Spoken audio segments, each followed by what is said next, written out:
black cats in pointy hats, bubbling cauldrons and spellbooks, chances are you already have a pretty good idea of what today's video is about. Witches. Today, we're going to look at the unsavory history of the persecution of people deemed to be working for the devil. Hi, my name is Shelby, and this is Merrily Morbid, the channel where we explore all things that are at least a little bit dark. From deadly diseases to natural disasters, from true crime to man-made catastrophes. And here, so begins our creepy countdown to Halloween. Without further ado, let's get morbid.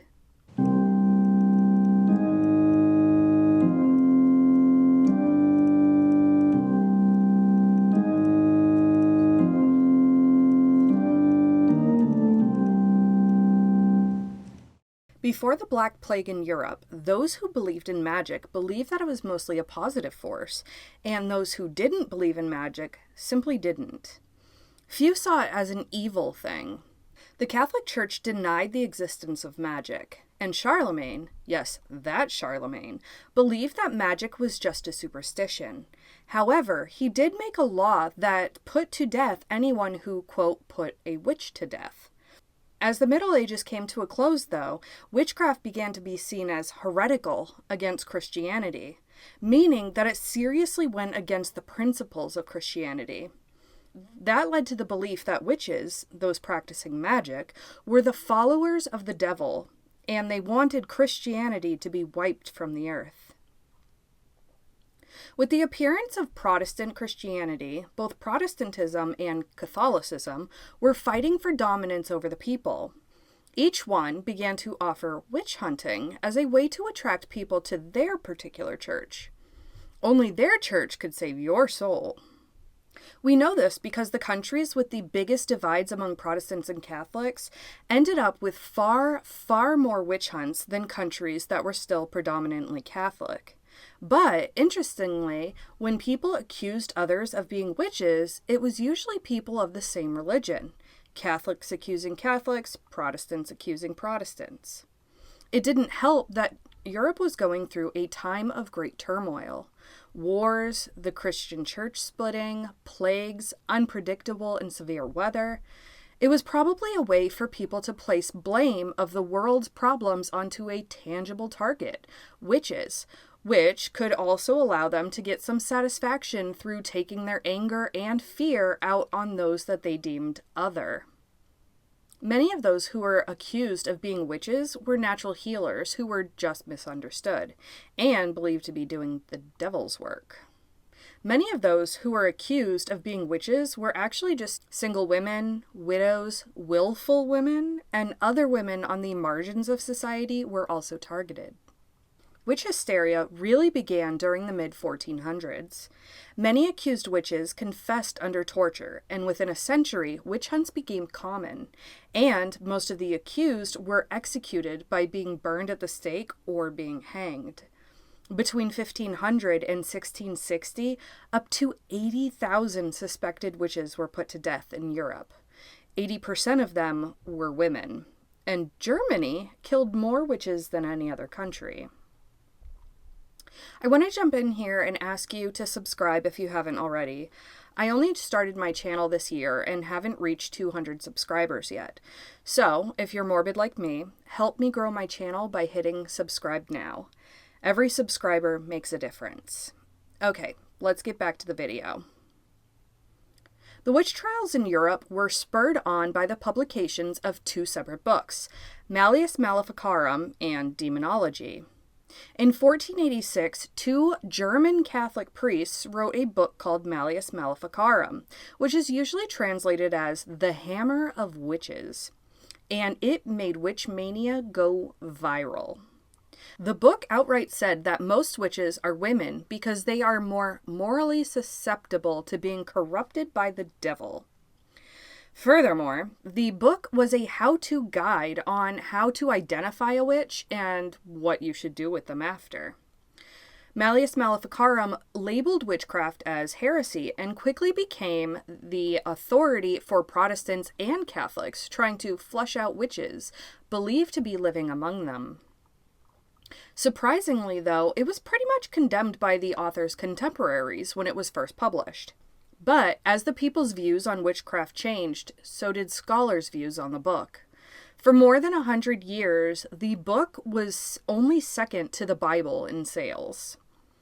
Then, in 1597, another book on the subject was published, Daemonolgie.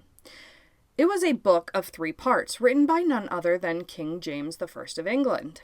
It worked to prove that witches and witchcraft were real, and that the regular person actually needed to worry about it. And throughout the book, the Bible was used as a source for backing up the book's claims. Each part of the book focuses on a particular subject.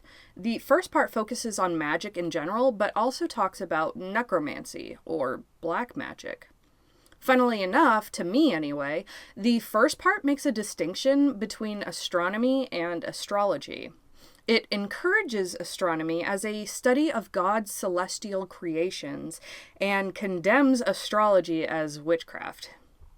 The second part focuses on the practice and application of witchcraft and sorcery. And the third focuses on types of evil entities, various types of spirits, those which possess or afflict a person, werewolves, incubi, succubi, demons, fairies, and more. The book then finishes by describing what should be done with those found guilty of witchcraft. It's hard to look at a book like this and think of the impact that it's had on the world. But one place where its influence is still seen today is in Shakespeare's Macbeth. The description of the Weird Sisters in the play seems to come directly from Daemonolgie. It can be guessed that Shakespeare wrote Macbeth in honor of King James I. So with all that information out of the way, let's look at just a handful of witch trials that took place in Europe and the colonies.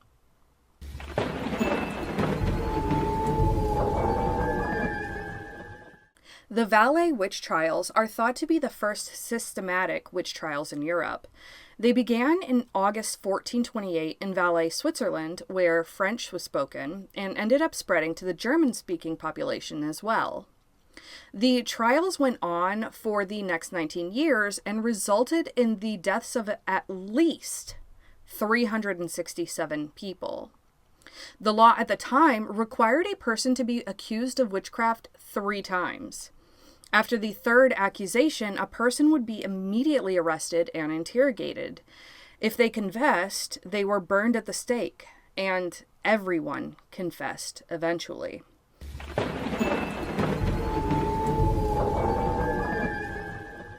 Joan of Arc is probably the most famous person ever burned as a witch, even though her execution was actually motivated by politics.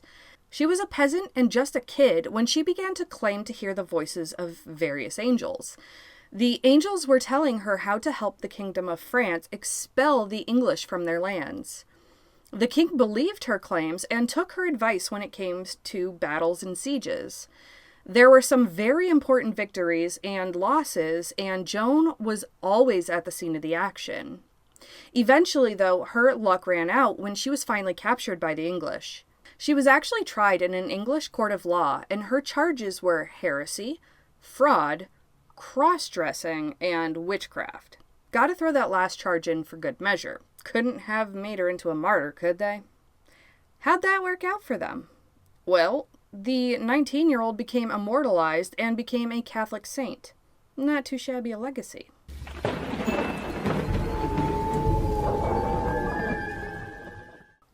The North Berwick trials began in 1590 after King James VI of Scotland, later King James I of England, the one we've already talked about, was on his way to Denmark to get married to Princess Anne, and the trip was completely disrupted by extreme ocean weather. He believed that the storm had been conjured by witches in an attempt to kill him. He had already been obsessed with the idea of ridding his kingdom of witchcraft, but this just pushed him further. He ended up writing a book, as you already know, called Daemonolgie. It led to the mass murder of witches, or at least those believed to be witches. Side note, James I ended up requesting a new translation of the Bible, which was named for him. Yes, the King James Bible was commissioned by the same person who wrote a book on witchcraft and how to persecute those practicing it. Interesting.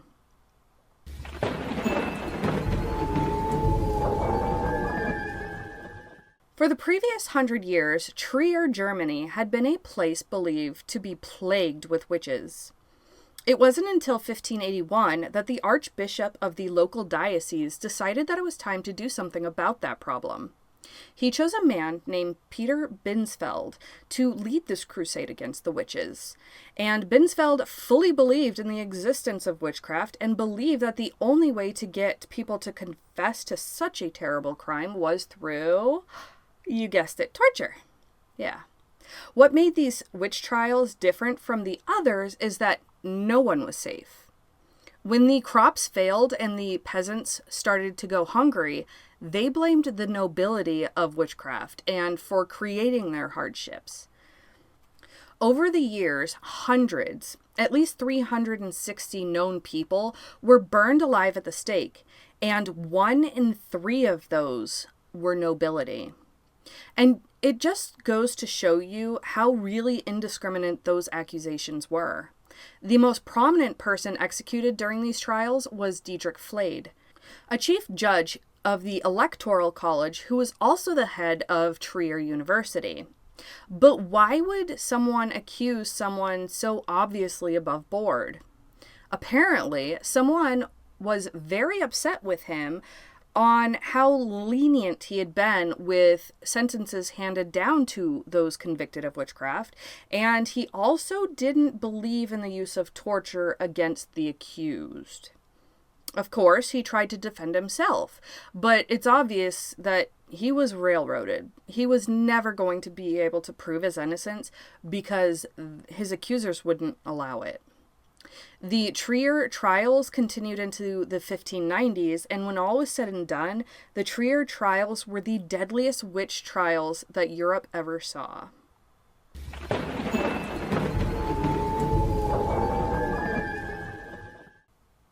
It was during an outbreak of bubonic plague in the French village of Loudon that one of the craziest witch trials occurred.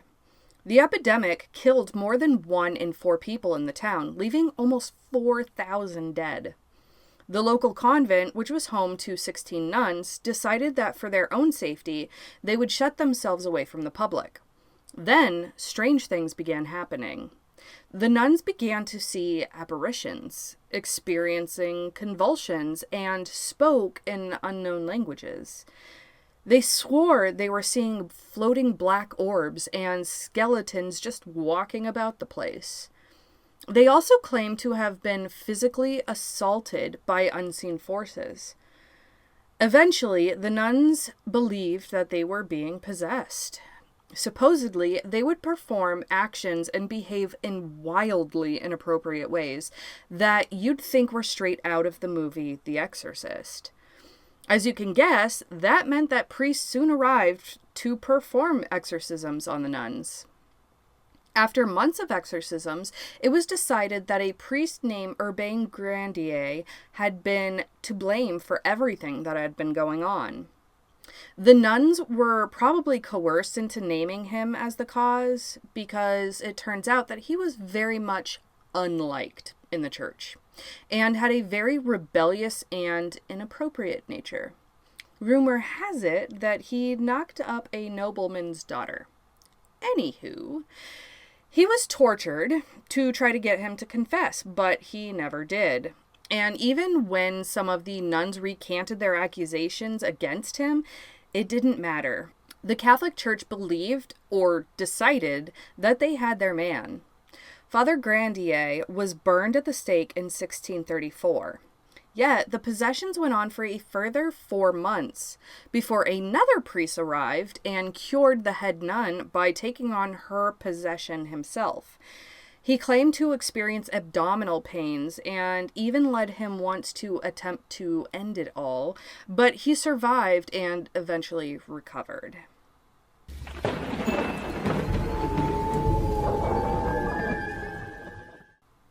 And of course, no dive into witchcraft history can be complete without this particular set of trials, and it is one that I actually have a connection to. I am the direct ancestor of the sister of John Alden, who was arrested for witchcraft after visiting the one, the only, Salem, Massachusetts, though he escaped jail and was later exonerated. He was one of over 200 people who were accused of witchcraft in 1692. 20 of those people would be found guilty of practicing witchcraft, which at the time was a felony. 19 of those people were hanged at Gallows Hill, and one man was pressed to death. He was literally laid down, and boulder upon boulder was laid atop a board on his chest until he died. We don't know what for sure caused the Salem witch hysteria, but we do know that it began when 3 girls began acting very strange, claiming to see things that nobody else could, periods of being in a trance, among other things. A doctor concluded that they were bewitched. Today, there are many theories, from medical conditions like epilepsy to mental illness to a fungal poisoning called ergotism. I personally believe that those girls were angry. They were angry with their lot in life. They had no freedom, and their futures were prescribed to them the moment they were born. And I think they realized that when they began acting like they were being afflicted, that was the first time in their lives that they had any tangible control over anything. But, being children, I don't think they really understood how dangerous their actions were. They had no idea, nor could predict, that their claims would transform into hysteria, and that adults would soon also begin making accusations. Long-held grudges were finally able to be acted on. People used the accusations of witchcraft to settle disputes, seemingly not caring that witchcraft was a capital offense and that they were essentially condemning those that they accused to death. But the scary part was most of the people believed that there actually were witches in Salem. It's a very prominent example of mob mentality in U.S. history. Thankfully, a man named Increase Mather, who was the president of Harvard at the time, denounced the use of spectral evidence as actual evidence in trials regarding witchcraft. So with that, the rest of the trials had no evidence. It's sad that so many died on the mere claims of seeing supernatural signs. So pretty much the rest of the trials in Salem ended in acquittal, or those accused were pardoned. The state of Massachusetts finally apologized for the Salem witch trials in 1957, and the exoneration of those accused were still happening into the early 2000s.